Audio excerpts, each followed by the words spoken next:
Imagine resetting your phone and suddenly being told it belongs to someone else. Not stolen, not secondhand. A phone you bought yourself, now controlled by a mystery company you've never heard of. Before we jump in, make sure to subscribe to the channel and hit that like button. It really helps me keep bringing you more tech breakdowns like this one.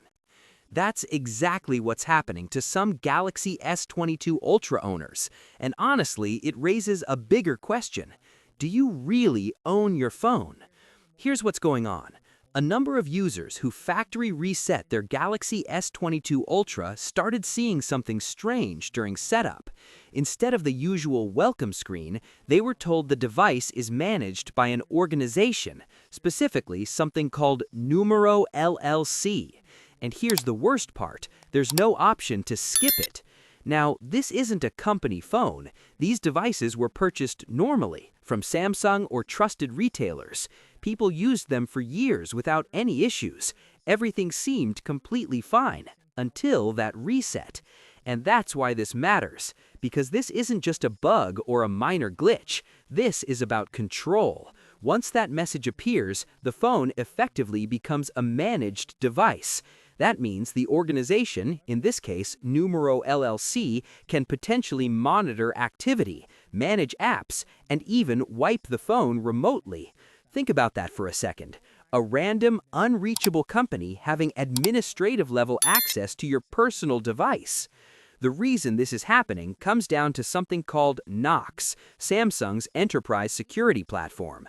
It's designed for businesses to manage large numbers of devices. Companies can enroll phones using their IMEI number, which is basically a unique ID tied to your device. Normally, this is super useful in corporate environments. IT teams can configure phones, enforce policies, and secure company data. But in this case, something clearly went wrong.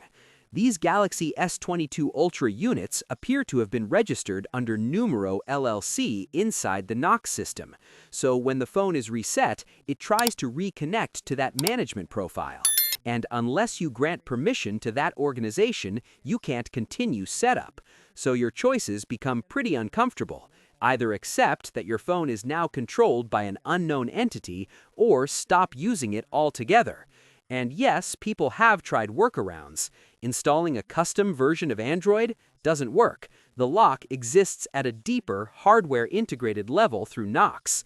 Contacting support? That's been frustrating too. Samsung and Knox teams have reportedly been passing users back and forth, with neither able to remove the lock.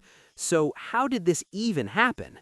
There are a couple of theories. One is that a licensed reseller, someone authorized to register devices into Knox, might have been compromised, allowing a batch of consumer phones to be mistakenly or maliciously enrolled. Another possibility is a security vulnerability that was exploited, though that would likely require physical access to devices, making it less likely at scale. Either way, the result is the same. Phones that were sold as personal devices somehow ended up tied to an enterprise system without the owner's knowledge. And what makes this even more concerning is the timing. The Galaxy S22 Ultra launched back in 2022, and many users are only discovering this now because they're resetting their phones, maybe to pass them down to a family member or to start fresh.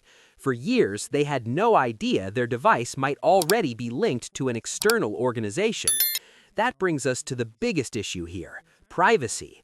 If these devices were truly registered under Numero LLC the entire time, what kind of access did that organization have? Could they see data, track usage, or was it just a dormant configuration waiting to activate after a reset? Right now, there are more questions than answers, and that's exactly the problem. To be fair, this doesn't appear to be widespread. These cases seem relatively limited, and there's still some uncertainty around how many devices are actually affected. But even as an edge case, it exposes something important. We tend to think of our phones as fully ours. We pay for them, we use them daily, and they hold our personal lives, messages, photos, accounts, everything. But situations like this show that ownership isn't always as straightforward as it seems. Under certain conditions, control can shift, and when it does, you might not have a way to take it back. So what would you do? Would you keep using a phone that's technically managed by an unknown company?